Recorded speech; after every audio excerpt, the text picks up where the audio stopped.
everyone, greetings of the day. This is Dr. Manthan Taylor, and today I shall be focusing on introduction to GIS for environmental studies.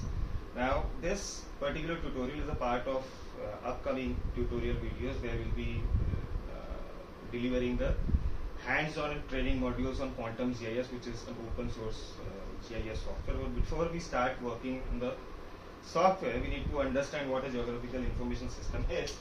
So, the GIS, or Geographical Information System, also known as the Geospatial Information System, Geo-Environmental Information System, it is basically a complex system where we use multiple types of data, multiple types of methodologies, multiple types of software to get the desired output of our queries or the solutions to our questions. There are 5 major components of any of the GIS system. The one start with hardware. Hardware is generally the computer devices, the laptops, the palmtops, which supports the storage of data, which supports the processing of data, which supports the software that we use for GIS related studies. Generally, we have the computer with higher configuration because we happen to handle huge volumes of data sets. So the configuration of our systems needs to be higher so that we don't get a lag while processing the data. Some specific studies may also require the peripheral devices such as digitizers, plotters, you might need printers, you might need the GPS devices to collect the data, or typical type of sensors to collect specific type of data. Second one is the software. Now, the software is basically a complex system which helps us to acquire the data, pre-process the data, analyze the data, to get the map related outputs of the data, to answer the questions that we provide into the system as a query. We have multiple types of software which are available. Few of them are paid versions, few of them are open source versions. So ArcGIS is one of the most widely used official software which is very admired by many of the elite organizations and agencies across the world. But this software is not available for free. So if you are beginning your career as a GIS analyst, I would recommend to work on the freewares so that you get acquainted with the methodologies, applications, and then you may shift to the professional version of ArcGIS. The second one, which will be discussed in detail in the upcoming tutorials, is the QGIS or Quantum GIS. Now this software is made by multiple number or many programmers, which is basically a patchwork of many of the plugins. Now this is an open source software. It is having a good interface, and since it is free, it is widely favored by the ones which are in the early days of their career as a GIS analyst. Apart from this, we also have Ilvis, we have Global Mapper, we have AutoCAD, right? So there are multiple types of softwares which are available. Whenever you are willing to work or with GIS technologies or projects related to GIS, I would recommend that you have to think about the budgetary provisions, your personal requirements, whether you will be needing a professional version or not. And if in case you are able to deal with your projects with the open source software, it's a win-win situation. Number 3, we have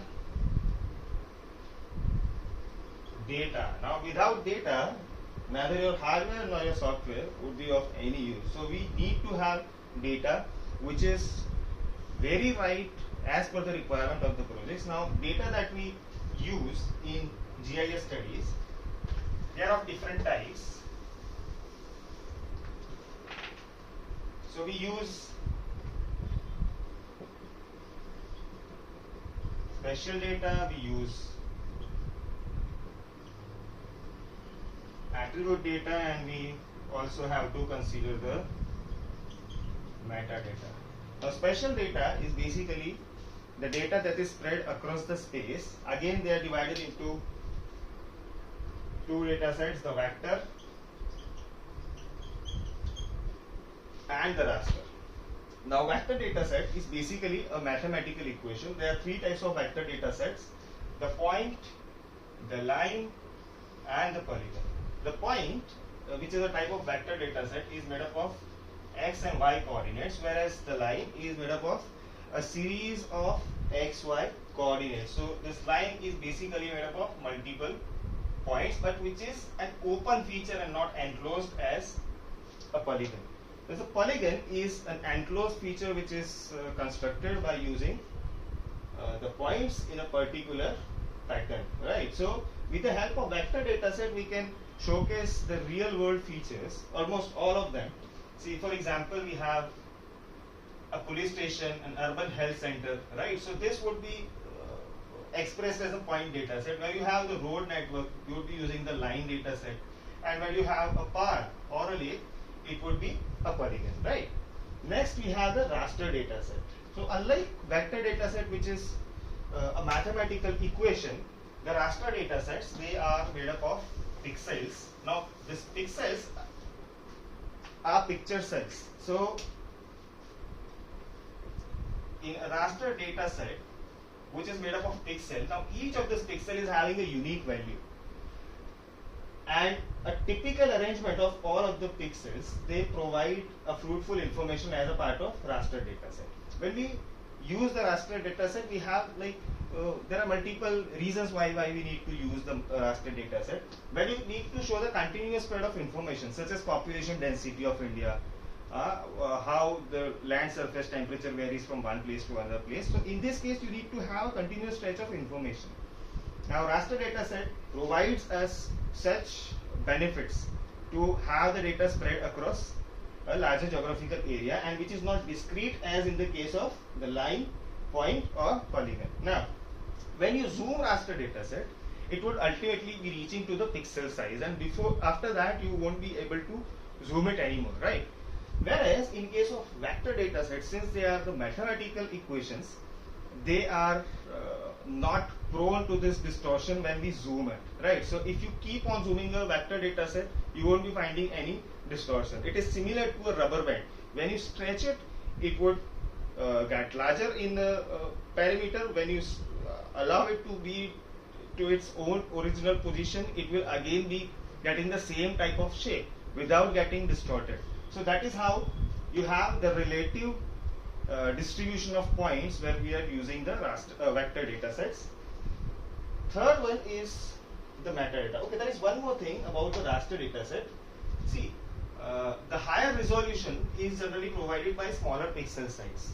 So when you have the smaller the pixel size, higher is the resolution. That is how we perceive it. And when larger is the pixel size, it generally provides lesser resolution or less detail of the information that is contained in the data. The third one is metadata. Metadata, whenever we have this term, many of the sources they express the metadata as data of data, right? Now the question is, what is data of data, right? So let us assume that we have a satellite image and we need to work on the land use, land cover change, or how the vegetation changed over a period of time. So we need to know what is the year when this particular satellite image was captured. If in case we have to work between the years 2010 and 2020, we need to know the date when this particular satellite imagery was captured, right? And that is what is metadata. It provides information, subsidiary information about the data that we use, right? Now, so that was about the data that we use. Next we have the methodologies. Now methodologies, it starts, again the methodology is highly specific and objective depending upon the requirements of the project. Methodology is having various components. It starts with data collection, that what is the method of data collection, data pre-processing, data cleaning.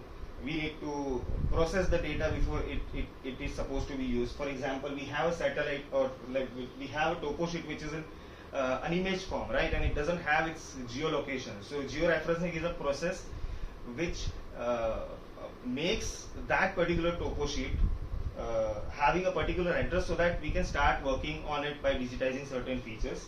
Then we have the analysis methodologies. Now, what are we intending to do? For example, we have a polygon,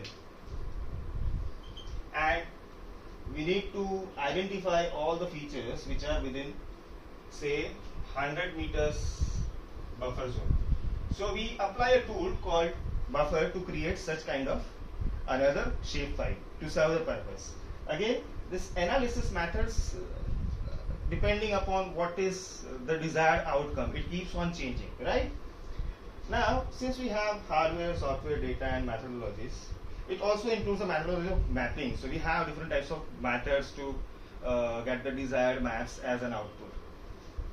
Once we have all these things,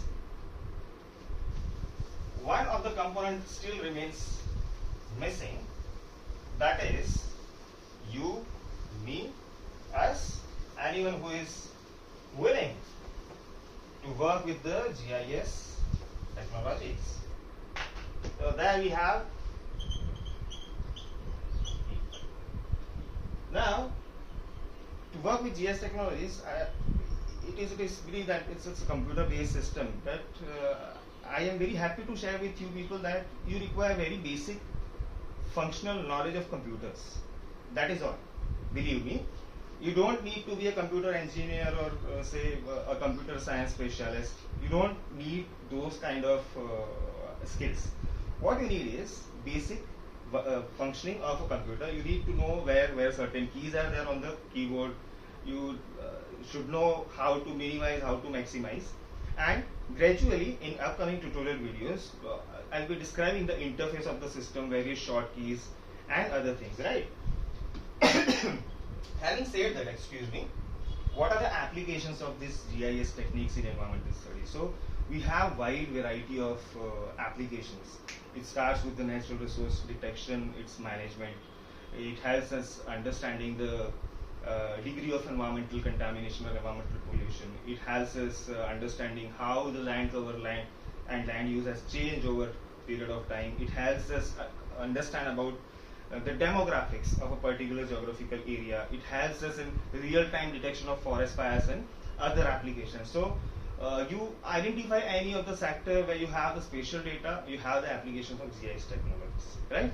And with that, I would like to conclude this particular tutorial video, and from now onwards in the same channel you will be having another playlist which will be having the video tutorials. Now please bear in mind that I am not willing to showcase the processes, but what I'll be emphasizing upon is where are the places or what are the places where you can get the errors, right? So my motto will be to identify the issues and how to troubleshoot those issues. So that is what I believe that you should be expecting from upcoming videos. So we'll see you soon again. Thank you very much.